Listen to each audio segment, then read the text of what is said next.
지금 내 곁에 어떤 일이 일어나고 있는지, 또 앞으로 어떤 일이 일어날지를 예측할 수 없는 그런 면에서 좀 당황스러운 때를 우리가 살고 있습니다.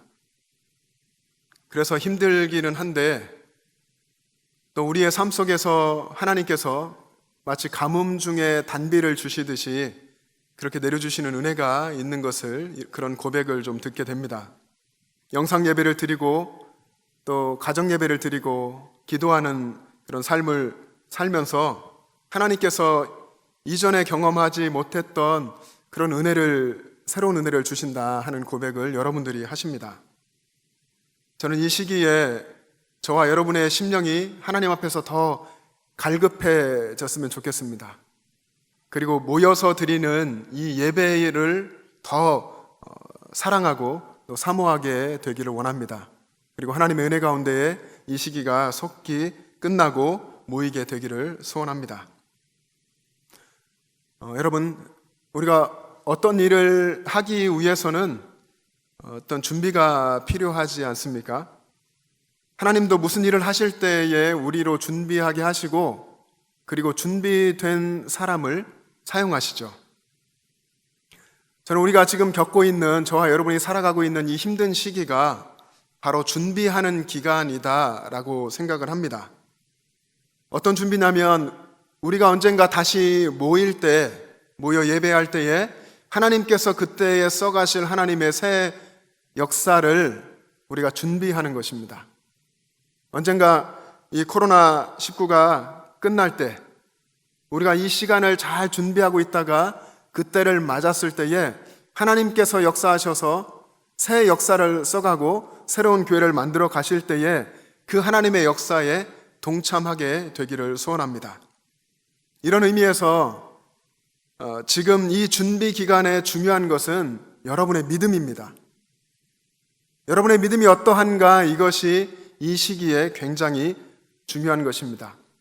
이때에 우리는 하나님 앞에서 우리의 신앙을 점검해야 할 것이고요.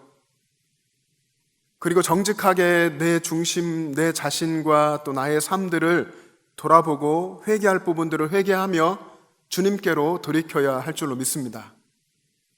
주님께로 돌이키는 것만이 우리가 살 길입니다. 그리고 하나님께서 언제나 어느 시대에나 그분의 백성들에게 원하셨던 것이 내게로 돌이켜라, 내게로 돌아와라, 그러면 살리라 하는 것입니다. 우리가 이 시기에 주님께로 돌이키면 주님께서 우리를 새롭게 해주시고 우리를 변화시켜 주시고 우리를 살려주실 것입니다.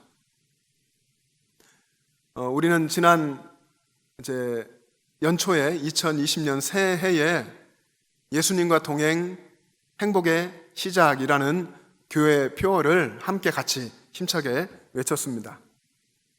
내 삶에서 예수님과 동행하는 것이 가장 행복한 것이다.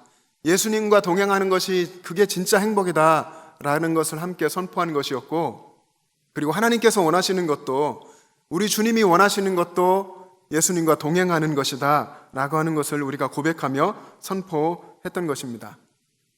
이 표어대로 저는 영천제일교회 모든 가족들과 함께 예수님과 동행하는 그 행복을 올 한 해 계속해서 누리기를 소원했습니다.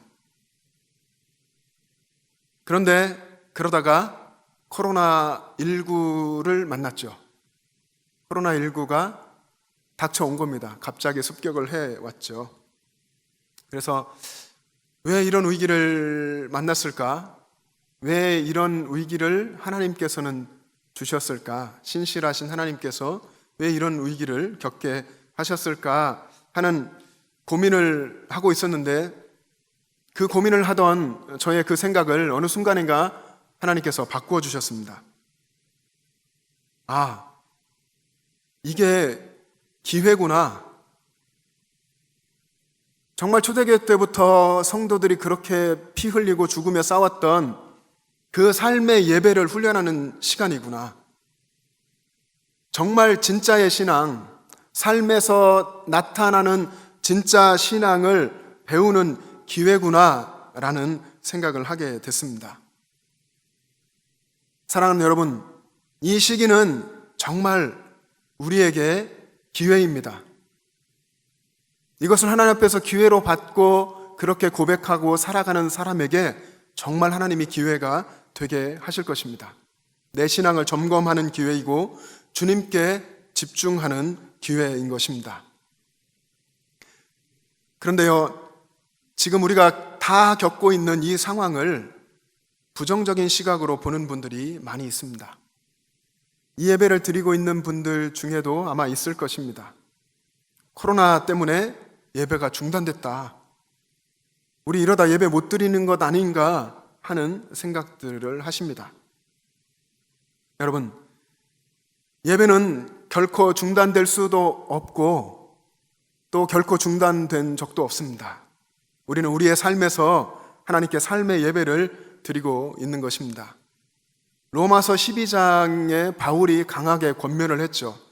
그 말씀에 보면 우리는 우리 몸을 하나님이 기뻐하시는 거룩한 산 제물로 드려야 한다고 했습니다. 그것이 삶에서 드리는 영적인 예배라고, 하나님께서 원하시는 정말 예배는 그런 것이다 라고 이야기했습니다.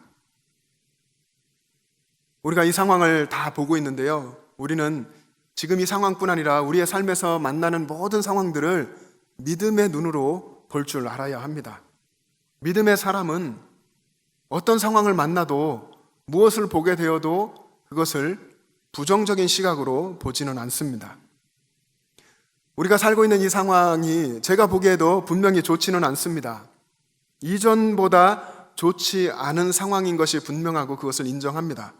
그러나 좋아 보이지 않을지라도 그 상황 속에 역사하시는 하나님의 섭리가 있다는 것을 믿습니다. 그 하나님의 섭리를 노래하고 찬양하고, 그리고 하나님은 언제나 우리를 향하여서 선하시고 인자하신다는 것을 믿기에 어떤 상황이든지 그 속에서 감사하고 그 속에서 소망을 외쳐야 할 줄로 믿습니다. 그렇게 그 속에서 하나님의 섭리를 믿으면서 감사를 고백하고 찬양하고 노래하고 소망을 말하는 그 사람이 진정한 믿음의 사람인 줄 믿습니다. 저와 여러분이 그런 진정한 소망하며 믿는 사람 될 수 있기를 간절히 바랍니다. 우리에게 이러한 믿음이 있다면은 아마도 하나님께서는 이 상황을 통해서 그리고 우리를 사용해서 일하실 것입니다. 새로운 길을 열어주실 것이고 이 상황 속에서 움츠렸던 그 이상으로 이후에 힘차게 도약하며 달려가게 하실 것입니다. 믿음이라는 것은요, 성경에 보고 우리의 삶에서 돌아볼 때에 언제나 구체적인 삶에서 드러났고 삶으로 증명되는 것이었습니다. 이것이 성경의 이야기이고 또 교회의 역사, 교회사입니다. 하나님은 믿는 사람, 그 사람의 삶 한가운데에서 일하십니다. 그래서 우리가 믿음의 사람이라고 한다면 힘들고 어려워도 우리의 그 삶의 현장에서 하나님을 만나려고 애쓰고 하나님을 만나고 그리고 하나님을 예배해야 합니다. 물론 말은 이렇게 쉬운데 정말 세상에서, 그것도 끊임없이 하나님을 대적하고 믿는 사람을 대적하는 세상 속에서 하나님을 예배하고 사는 것, 믿음으로 살아간다고 하는 것이 분명 쉽지는 않습니다. 하지만 그 상황 속에서 믿음을 지켜내는 사람이 있습니다. 그 속에서 믿음을 지켜내는 사람은 어두운 밤 하늘에 반짝이는 별처럼 밝게 빛날 것입니다. 우리가 별빛 도시에 살죠. 별의 도시 이 영천에 살고 있는데 우리의 신앙도 그렇게 되기를 원합니다. 영적으로 어두워 보이는 이 세상 속에서 믿음을 지켜내면서 그 순수한 믿음으로 하나님의 역사를 증거하는 밝게 빛나는 별과 같은 신앙이 되기를 원합니다. 하나님은 그렇게 하시려고 여러분들의 신앙을 지금 연단하고 계십니다. 여러분의 신앙을 만들어가고 계시고요, 여러분의 신앙을 하나님의 거룩한 손으로 빚어가고 계십니다. 금광석을 뜨거운 용광로에 던져서 그 속에 불순물을 다 제거하고 순금을 얻어내는 것처럼 우리의 신앙이 그렇게 되기를 원하시고, 그래서 우리의 신앙이 세상 속에서 밝게 빛나고 세상을 비추시기를 원하시고, 그래서 그렇게 만들어가고 계신 것입니다. 예수님의 수제자 베드로가 있죠. 베드로가 소아시아의 여러 지역에 흩어져 있는 그리스도인들, 그 믿음의 사람들에게 편지를 썼습니다. 그 편지가 베드로서죠. 베드로 전서고 베드로 후서입니다. 그때의 그 상황은 기독교를 향한 박해가 점점점 커지고 점점 확산되어 가는 그런 상황이었습니다.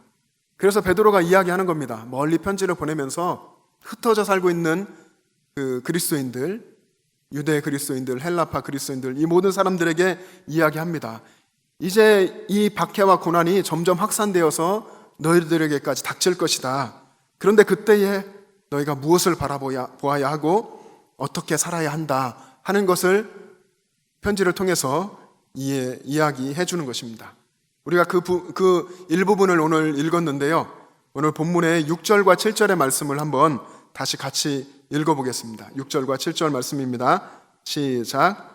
그러므로 너희가 이제 여러 가지 시험으로 말미암아 잠깐 근심하게 되지 않을 수 없으나 오히려 크게 기뻐하는도다. 너희 믿음의 확실함은 불로 연단하여도 없어질 금보다 더 귀하여 예수 그리스도께서 나타나실 때에 칭찬과 영광과 존귀를 얻게 할 것이니라. 아멘. 여러분, 이 말이 어떤 뜻입니까? 베드로가 무슨 말을 하고 있는 것입니까? 이제 곧 고난이 닥칠 것이다. 여러 가지 시험을 만나게 될 것이다. 그럴 때에 근심할 수밖에 없게 될 것이다. 그 상황이. 그러나 그것이 잠깐이어야 한다. 잠깐 근심하게 될 수밖에 없겠지만 믿음의 결국 너희의 구원, 영혼의 구원을 생각하면서 오히려 크게 기뻐하여라 라고 도전하고 있습니다.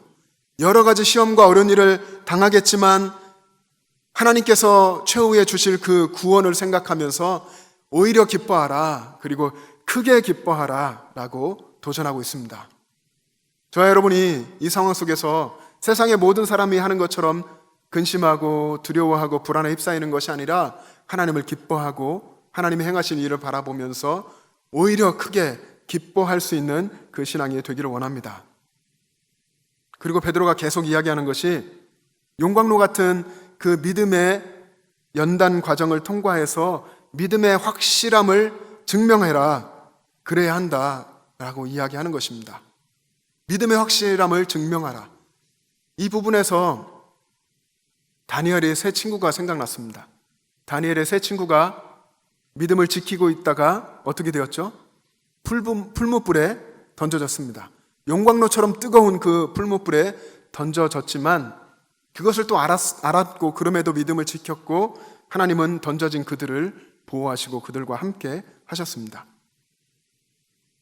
그렇게 힘들고 용광로 같은 이 연단을 통과한 믿음의 사람은 주님께서 다시 오시는 그날에 주님으로부터 영광과 존귀와 칭찬을 얻을 것이다 라고 베드로는 소망을 주고 있습니다. 영천제일의 모든 가족들이 여러 가지 시험과 연단을 만나겠지만 앞으로의 삶 속에 분명히 그런 것이 있겠지만 그 속에서 인내와 기쁨으로 통과하고 그리고 순수하고 확실한 믿음으로 승리하게 되기를 주님의 이름으로 축복합니다. 그래서 최후의 순간까지 그렇게 되어서 그때의 주님으로부터 영광과 칭찬과 존귀를 얻게 되기를 주님의 이름으로 축복합니다. 제가 영천제일교회에 부임한 지 얼마 되지 않아서 지금도 얼마 되지 않은 기간이기는 하지만 지금으로부터 약 한 3주 요쯤 전인 것 같은데요. 그때 어떤 일이 있었고 그 전에 부임하고 얼마 안 됐을 때에 우리 교회 밖에서 성경 공부하는 분들이 꽤 많이 있어요 하는 이야기를 들었습니다. 어성경 공부도 하고 또 이렇게 그룹 모여서 마더와이즈 공부도 하고 그런다는 이야기. 그래서 밖에서 공부하니 좀 걱정도 되고 안타깝다 하는 그런 이야기를 하는 것을 들었습니다. 그래서 저는 우리 교회가 어떻게 이런 성도님들의 영적인 갈급함을 채워줄 수 있을까 이런 고민들을 좀 하고 있었습니다. 그러던 차에 어떤 집사님이 성경 공부와 관련해서 저를 만나기 원한다 하는 이야기를 듣게 됐습니다. 저는 고민만 하고 있었는데 그분은 저를 만나려고 하는 그런 상황이었습니다. 좀 부끄러운 생각이 들었는데, 그러면서도 제가 그분을 잘 알지 못하는 상황이어서 목회자로서 그분을 만났을 때 어떻게 대화해야 되고 또 어떤 말을 해주어야 할지 하나님의 도우심이 필요하고 지혜가 필요했기에 하나님께 기도했습니다. 그런데 그 집사님을 만나게 되는 날이 정말 주님이 다시 오시는 그날처럼 도적같이 갑자기 왔습니다. 어느 아침에 보니까 집사님이 교회로 찾아오신 겁니다. 이미 카페에 와 있습니다. 차를 마시러 온 것이 아니라 이제 저를 만나러 오신 거죠. 그리고 혼자 오신 것이 아니라 다른 두 분과 함께 또 아이도 데리고 이렇게 오셨습니다. 그래서 목양실로 모셔서 이야기를 듣게 됐는데요. 많은 것을 준비해 오셨더라고요.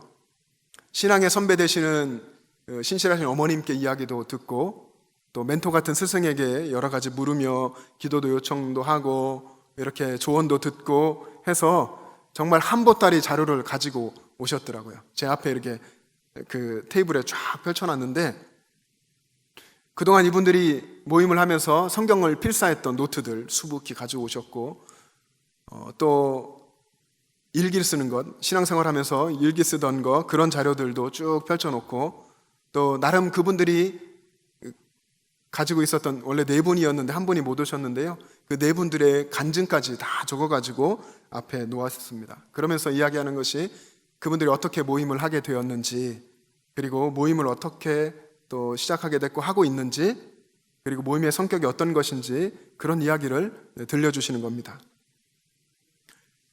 저는 그분들의 이야기가 시작되고 그 이야기를 들으면서 속으로 기도할 수밖에 없었습니다. 하나님 도와주세요. 지금 1대 3인데 꼬마아이까지 있어서 1대 4인데 하나님 도와주세요. 어떻게 이야기해야 되고 어떻게 듣고 판단해야 될지 도와달라고 하나님께 기도하며 이야기를 듣고 있었습니다. 그런데 이야기를 나누면서 저는 마음이 좀 편해졌습니다. 이분들이 신실한 적어도 믿음으로 살려고 노력하는 그런 분들이다 하는 생각이 들었고 그리고 더 이제 이야기 듣고 나누면서 어쩌면 하나님께서 이 만남을 만나게 해주신 것, 예비하셔서 만나게 하셨겠다 하는 생각도 들었습니다.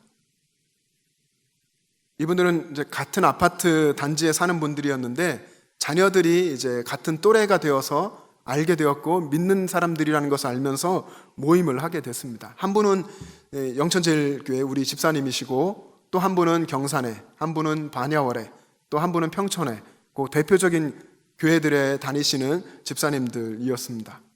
이분들은 모여서 찬송 부르고 그리고 성경을 돌아가면서 이렇게 한 절씩 두 절씩 돌아가면서 읽고 또 삶을 나누고 기도하는 그런 어쩌면 건강한 이런 모임들을 하고 있었습니다. 성경을 그냥 알고 싶은 분들이었고 더 잘 믿어보고 싶어 하는 그런 분들이었습니다. 그래서 집에서는 그들이 약속하고 성경을 이제 쓰는 겁니다. 집에서 성경 필사를 계속했고 한 달에 한 번씩 돌아가면서 모임을 가지면서 그렇게 모여서 그들의 예배를 드리는데 그 속에서 성경을 통독하는 시간이 1시간, 1시간 반 이제 자신들이 읽어가면서 이렇게 통독을 하고 있었습니다. 그분들이 이야기하는 공통된 고백이 있었습니다. 이 모임을 하면서 너무 감사하다. 하나님의 은혜가 너무나 크다.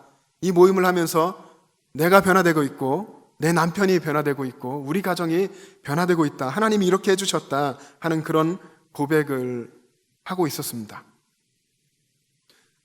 저는 이분들의 이야기를 들어주었을 뿐인데 이분들은 이야기를 하시면서 표정이 밝게 변하고 있었고 감사하다는 말씀을 하시더라고요. 물론 그분들이 볼 때 제 표정도 변했었겠죠. 처음에 긴장하고 있다가 제 표정도 밝아지는 것을 아마 이분들도 보았을 겁니다. 이분들이 감사하다고 이야기를 했는데 놀랍게도 제게도 이 감사하다는 그런 마음이 샘솟듯 솟아나는 것을 느꼈습니다.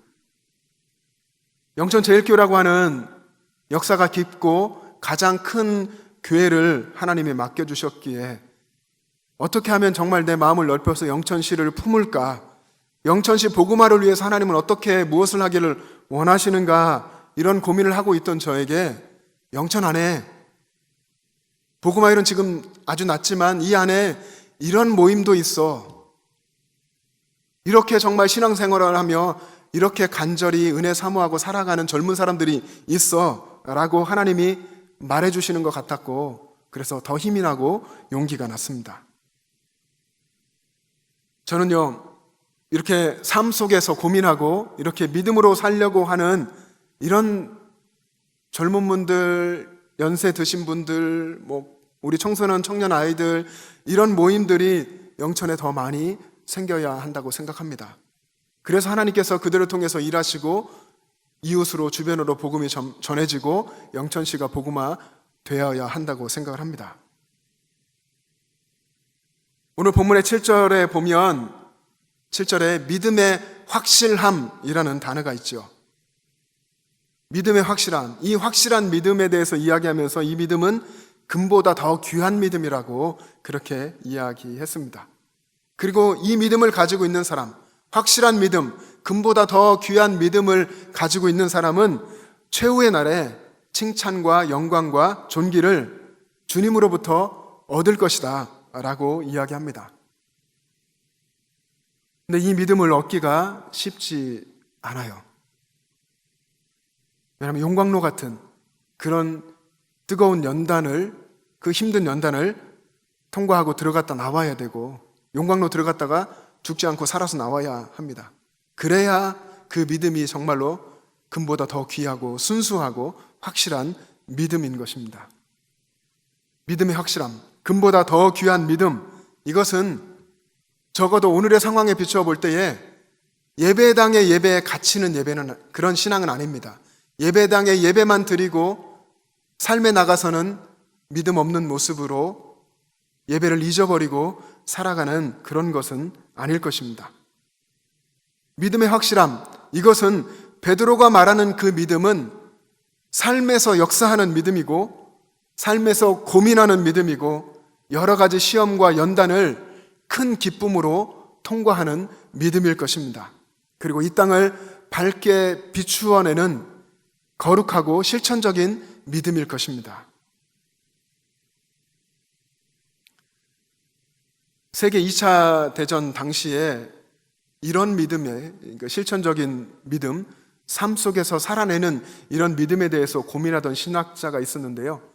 독일의 디트리 본 헤퍼라는 신학자입니다.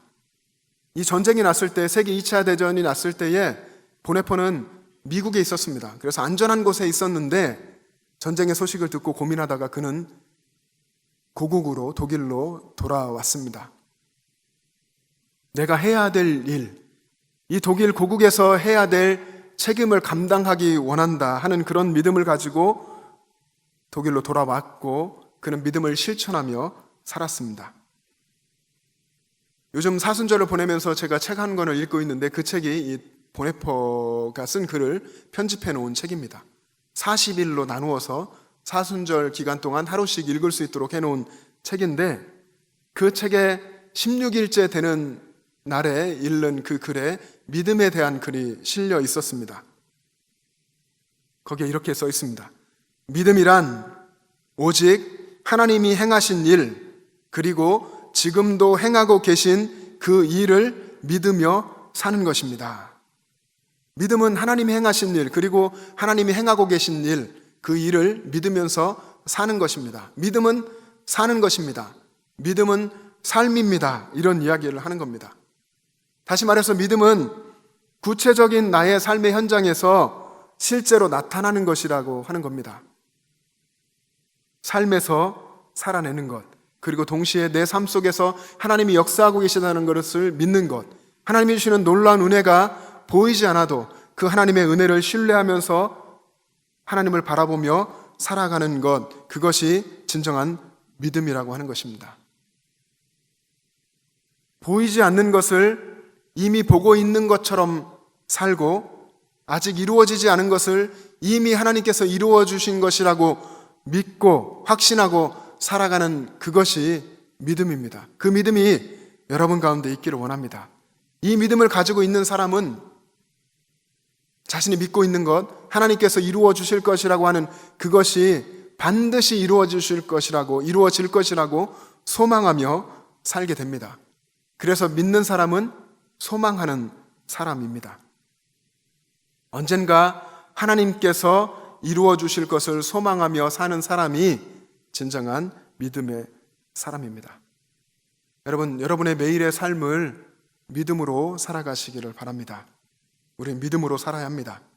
성경에 오직 의인은 믿음으로 말미암아 살리라 하는 말이 여러 번 기록되어 있습니다. 여러분, 몇 번쯤 기록되어 있을 것 같습니까? 오직 의인은 믿음으로 말미암아 살리라. 이게 성경에 4번 기록되어 있습니다. 하박국에 기록되어 있고, 로마서에 있고, 갈라디아서에 기록되어 있고, 히브리서에 기록되어 있습니다. 구약에도 기록되어 있고 신약에도 기록되어 있습니다. 그러면 어쩌면 성경 전체에 기록되어 있는 것이죠. 성경 전체의 주제 중에 하나라고 할 수 있을 겁니다. 의인은, 하나님의 백성은, 믿음의 사람은 그 믿음으로 살아야 한다.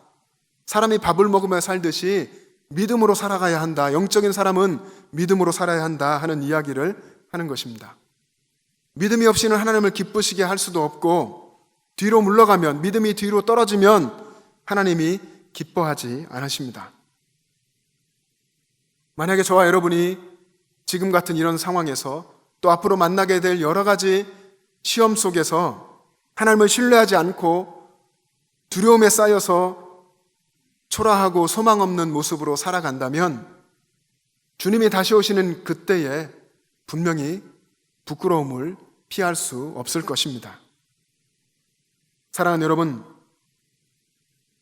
하나님이 행하실 새 역사를 기대하면서 소망 가운데 믿음으로 살아갑시다. 그리고 우리의 눈을 들어서 그 최후의 순간, 주님을 만나게 될 그때를 바라보면서 모든 시험과 연단을 기쁨으로 통과합시다. 그래서 주님이 오실 그때에 주님으로부터 수고했다, 착하고 충성된 종아, 이 말도 들을 뿐 아니라 오늘 본문에 있는 것처럼 주님으로부터 영광과 칭찬과 존귀를 얻게 되시기를 주님의 이름으로 축복합니다. 기도하겠습니다.